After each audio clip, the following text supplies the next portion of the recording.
We are the brave. We are.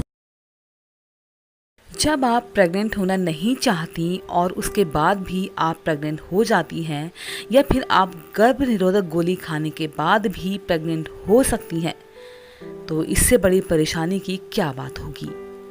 Welcome to Indian women talk, जहां हम बात करते हैं प्रेगनेंसी के बारे में।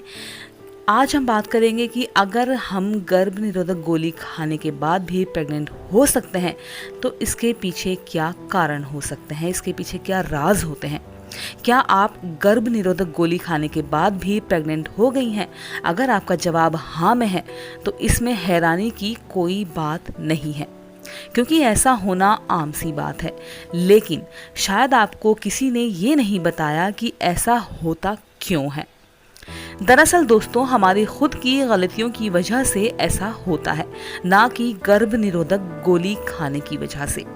चलिए आप भी जान लीजिए पिल खाने के बाद प्रेग्नेंट होने के राज क्या हैं। सबसे पहला राज है यहाँ पर, क्या आप गोली खाना भूल जाती हैं। ये अक्सर हर महिला के साथ होता है जो प्रेग्नेंट होना नहीं चाहती। ये बहुत आम बात है कि आप अनचाही प्रेगनेंसी टाइम पर दवा खाना भूल गई।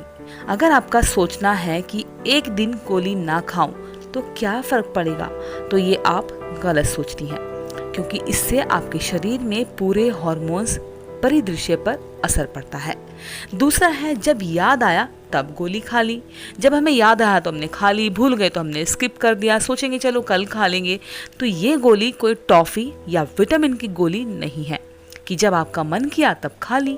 इसको खाने का एक नियमित समय होता है और इसे हमेशा समय के हिसाब से ही खानी चाहिए। आप एक काम करें कि अपने मोबाइल में एक अलार्म सेट कर लें और उसके हिसाब से गोली खाएं, वरना इसका कोई असर नहीं होगा। तीसरा है, क्या आप एंटीबायोटिक लेती हैं। बहुत सी महिलाएं एंटीबायोटिक लेती हैं, खाती तो हैं, लेकिन कहीं ना कहीं उनको परेशानी भी होती है कि हम एंटीबायोटिक खाएंगे तो हमारे शरीर में कोई चेंजेस तो नहीं आएंगे, हम बाद में प्रेग्नेंट ना हो। कभी ऐसा भी हो सकता है। कभी कभी एंटीबायोटिक और एंटी फंगल गोलियां गर्भ निरोधक के असर को कम करके उनके कार्य को बंधित यानी कि बंद कर देती हैं। इसीलिए अगर आप ये दवाई खा रही हैं तो कोशिश करें कि उस महीने कोई दूसरा गर्भ निरोध अपना लें। चौथी बात है यहाँ पर, क्या गोली खाने के पहले या बाद में शराब का सेवन किया जा सकता है। बहुत सी ऐसी वर्किंग वुमेन्स हैं जो अल्कोहल लेती हैं या अपने स्ट्रेस को कम करने के लिए वो कभी कभी ये चीज़ें ले लेती हैं। अगर आपने गोली खाने के तुरंत बाद या गोली खाने से पहले शराब का सेवन किया है तो ये प्रभावशाली गर्भ निरोधक गोली का असर नकारात्मक बना सकता है। गोली को शरीर में घुलने के लिए कम से कम आधा घंटा लगता है। कोशिश करें कि उस समय शराब ना पिएं। पांचवा पॉइंट सबसे ज़रूरी है कि क्या आपको लूज मोशन है। यदि गोली खाने के बाद आपको वोमिटिंग या लूज मोशन हो रहे हैं तो गोली असर नहीं करेगी, क्योंकि गोली असर किए बिना ही बाहर निकल जाएगी।